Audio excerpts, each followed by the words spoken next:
Hey, what's good, YouTube? It's your host, Genie, and we are back with another banger of an episode.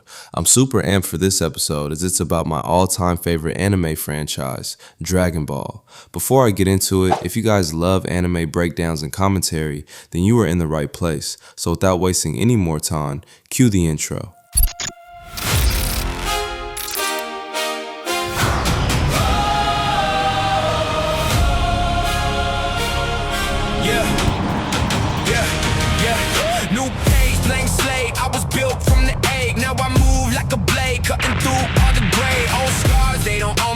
Lost, now I'm holy, got a fire in my bones, got a mile in my soul, fresh breath, fresh brew, still I choose what I choose if the role wants my... Every anime fan has a definitive origin story, a singular moment where the medium transitions from a casual weekend cartoon into an obsession that shapes how they view storytelling. For me, that catalyst was Dragon Ball Z. It was the gateway drug, the gold standard of high-stakes narrative and peak animations. Yet, as the franchise transitioned into Dragon Ball Super, a lot of that foundational magic felt like it was disappearing.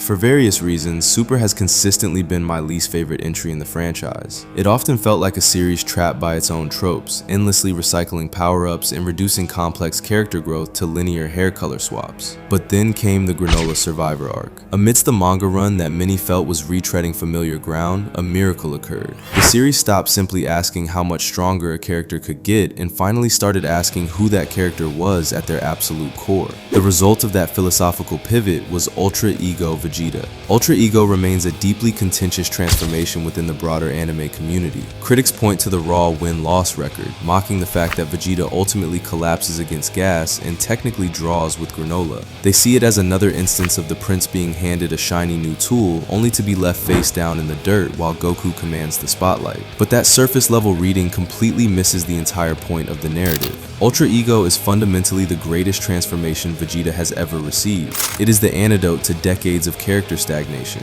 For the first time in his life, Vegeta did not achieve power by chasing the phantom footprints of Goku. He achieved it by breaking free of Goku's shadow, destroying his own ancestral demons, and redefining what it means to be a Saiyan warrior. To understand why this form hit so hard, we have to chronicle the agonizing, bloody path that made Ultra Ego an absolute necessity. Vegeta's entire existence has been defined by a narrative trap. From the moment he landed on Earth, he wasn't just fighting a low-class warrior, he was fighting an existential crisis. Vegeta was the pinnacle of genetic royalty, a prodigy who believed his destiny was assured by his bloodline. Goku, by contrast, was an anomaly, a blank slate who grew through joy, humility, and an unburdened love for self-improvement. When Goku bested him on that rocky wasteland, it didn't just hurt Vegeta's body, it shattered his worldview. This fracture only deepened during the Namek Saga. Against Frieza, Vegeta was forced to confront the absolute horror of his upbringing. He was the prince of a dead race, a glorified slave to the tyrant who murdered his father and vaporized his heritage. On Namek, we watch Vegeta weeps for the first time, not out of physical pain, but out of sheer helplessness. He begged Goku to avenge their people because he realized his own strength was insufficient to break his chains. Side note, this is when he became my favorite character, because that must have hard for him to ask that of Goku, but he put his pride aside for this moment. I might have even shed a tear, but this is not confirmed. Anyway, when Goku achieved the legendary Super Saiyan form, a form Vegeta believed was his birthright, the precedent was set. Vegeta was no longer the author of his own destiny. He was a man condemned to chase a ghost. For the rest of Dragon Ball Z and the majority of Super, Vegeta's training methodology was entirely reactive. Goku goes Super Saiyan, so Vegeta forces himself through lethal gravity training to match it. Goku breaks the ceiling with Super Saiyan 3, leaving Vegeta fundamentally outclassed. Even when they ascend to the realm of the gods, the pattern repeats. Super Saiyan Blue and Super Saiyan Blue Evolved were spectacular displays of power, and they prove that when Vegeta locks in, his sheer discipline and work ethic can rival any mortal in the multiverse, but they were still fundamentally operating within a framework that Goku established. Vegeta was trying to be a better version of Goku instead of being the best version of himself. This reached a breaking point with the introduction of Ultra Instinct. UI is the ultimate expression of Goku's philosophy. complete tranquility, an unburdened mind in a state of absolute selflessness where the body moves without thought. It is beautiful, but it requires a baseline of calm that is completely alien to Vegeta's psychology. Vegeta is a man built on pride, tactical analysis, and intense emotional gravity. Trying to force Vegeta to achieve Ultra Instinct would be like forcing a thunderstorm to mimic a calm summer morning. He was stuck. He could no longer follow Goku's path because Goku's path required him to erase the very traits that made him Vegeta. He had to find a different door. The journey toward Ultra Ego is not just a physical climb. It is a desperate search for psychological absolution. Throughout his life, Vegeta has tried twice to solve his inferiority complex, and both times involved an identity crisis. The first was Majin Vegeta. Desperate to close the widening gap between himself and Goku during the Buu saga, Vegeta willingly sold his soul to Babidi. He genuinely believed that his newfound humanity, his love for Bulma, his affection for Trunks, and his assimilation into Earth's peaceful society were weaknesses that were making him soft. He wanted to go back to being the cold-hearted monster who conquered planets, but the Majin experiment was a tragic failure because you cannot unlearn love.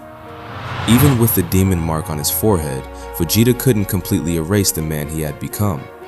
His ultimate sacrifice against Fat Buu proved that his humanity wasn't a flaw, it was his greatest strength. Yet, the trauma of his past crimes remained.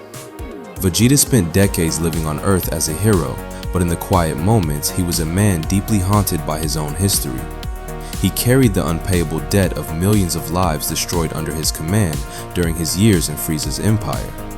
This existential guilt became the focal point of his character during the Moro arc and the early chapters of the Granolah arc. We see a Vegeta who is actively suffocating under the weight of ancestral sins.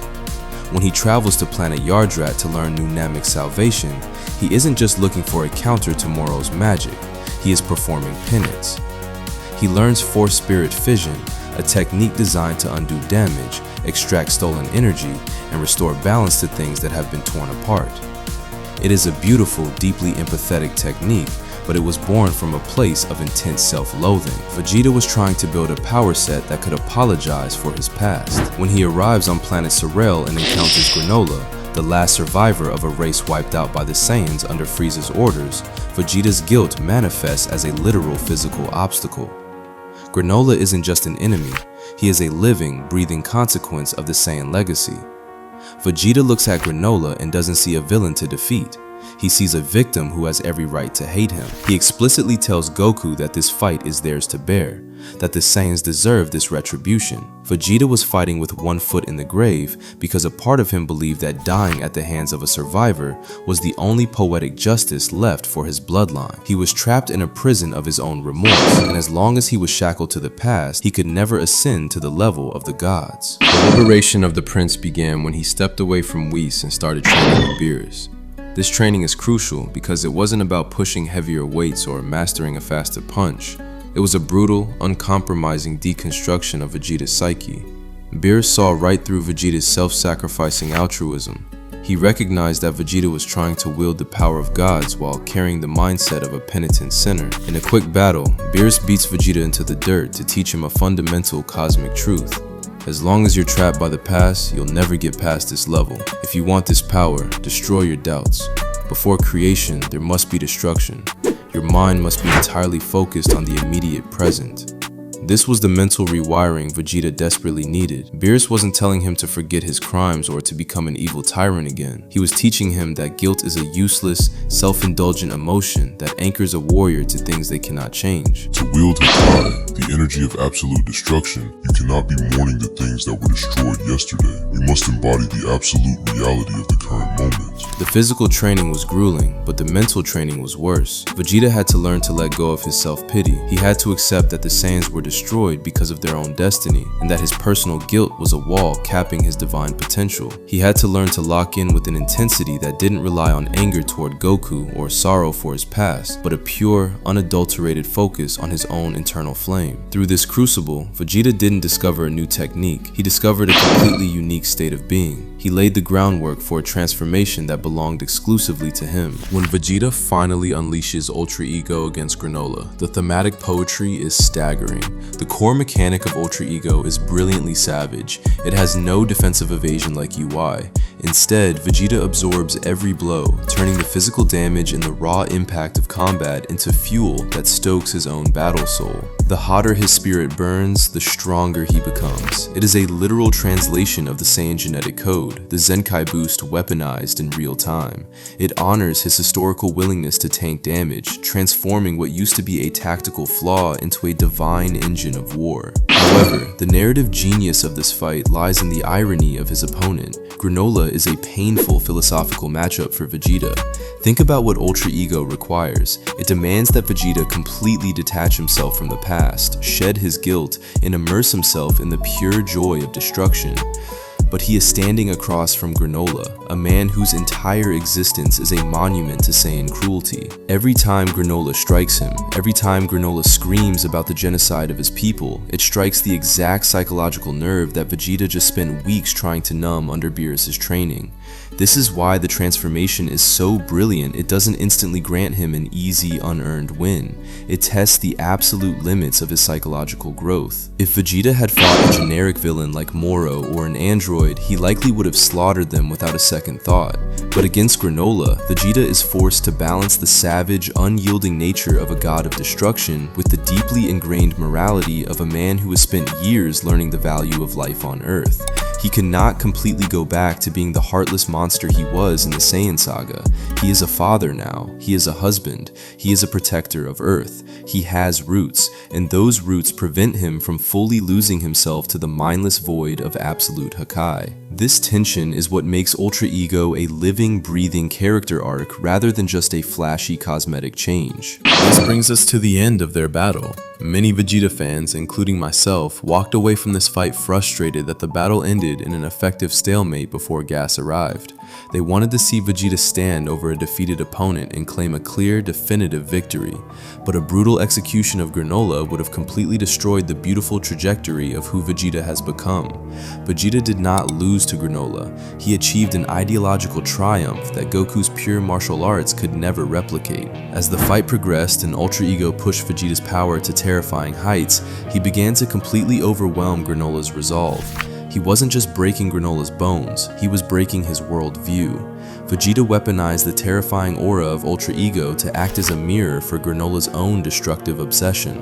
By pushing Granolah to the absolute brink, by showing him the bottomless, terrifying abyss of pure hatred and destruction, Vegeta forced Granolah to see the hollow, tragic end of a life dedicated solely to vengeance. Vegeta spoke to him not as a conqueror, but as a survivor of that exact same psychological disease.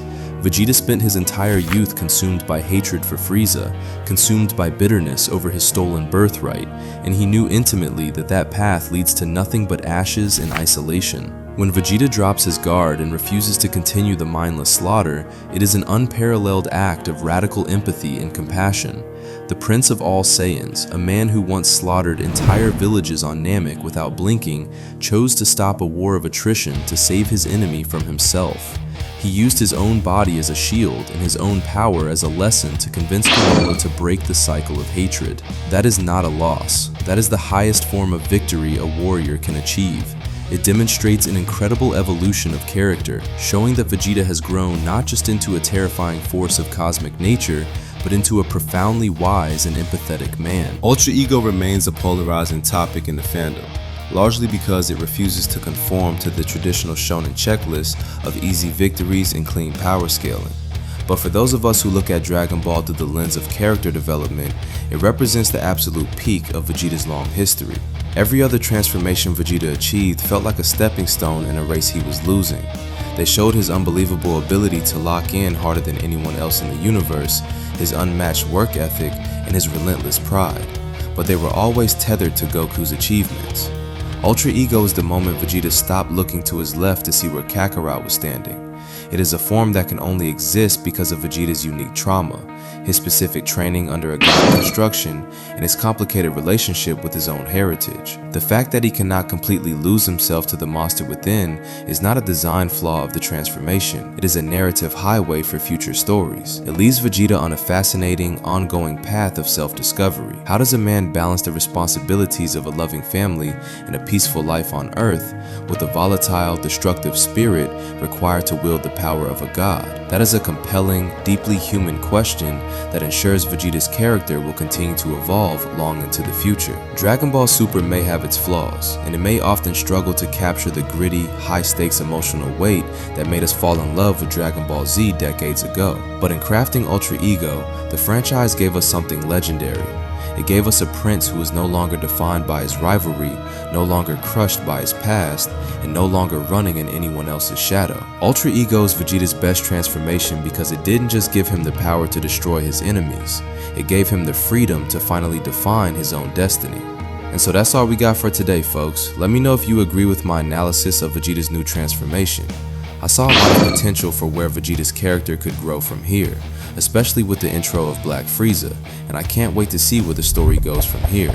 And if you enjoyed, consider dropping a like and subscribe, because we drop episodes weekly, and trust me, you don't want to miss the next one.